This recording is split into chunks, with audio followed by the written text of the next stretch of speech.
Now, reverting your attention to news, we begin tonight with a major humanitarian development.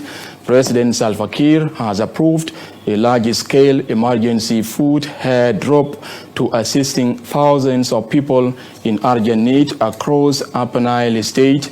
The airdrop operation targets Ulang and Nasir Counties, areas severely affected by recent outbreaks of violence, leaving many families displaced and without access to basic needs in the region. SSBC's Alejandro Lotok reports.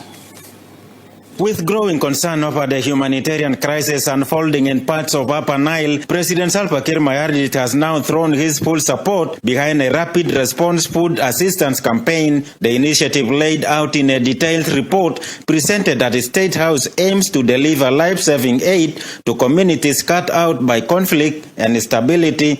The report, delivered by the Minister of Humanitarian Affairs and Disaster Management, outlines a joint effort between the government and international partners to begin airdropping essential food supplies into hard-hit areas of Ulang and Nasir Counties. And this project is about food assistance to the affected populations in Nasir and Ulang as a result of the recent incident in Nasir, which caused a lot of displacement to the people there, and they remain vulnerable. And the support will be in terms of about 600 metric tons of food items to be dropped by air to these areas that I have just mentioned. It is worth mentioning that this food assistance will be phase 1, and then the other phases will follow. So we want to thank His Excellency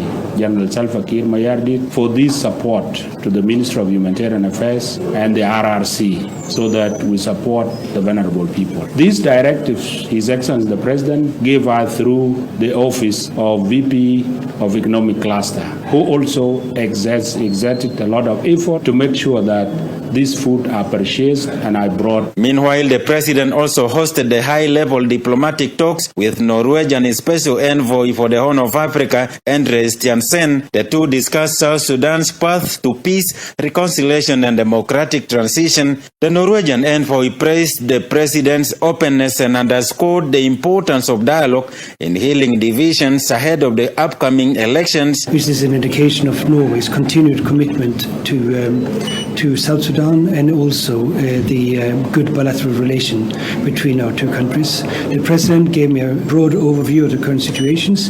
He gave a frank assessment of the various challenges you are facing now and his ideas for how to go forward.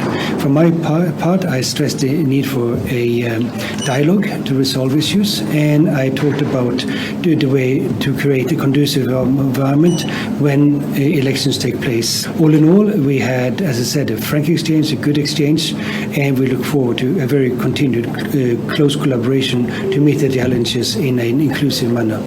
The Deputy Minister of Foreign Affairs, Bona Malwal, who attended the meeting, hailed Norway as a long-standing friend of South Sudan. He noted that discussions also touch on the broader security landscape and the steps being taken to ensure a credible electoral process. You all know Norway is historical friends of the South Sudan, and the envoy comes to review with the president the overall situation, and as he said, they talked about the elections, and he will be coming again to also see how we are preparing for the election and the political situation that will lead to a free and fair election. As South Sudan braces for critical elections and works to stabilize its most vulnerable regions, today's developments underscore a dual commitment to feed the hungry and to forge a peaceful path toward peace. Alejandro Lotok, SSBC News, Juba.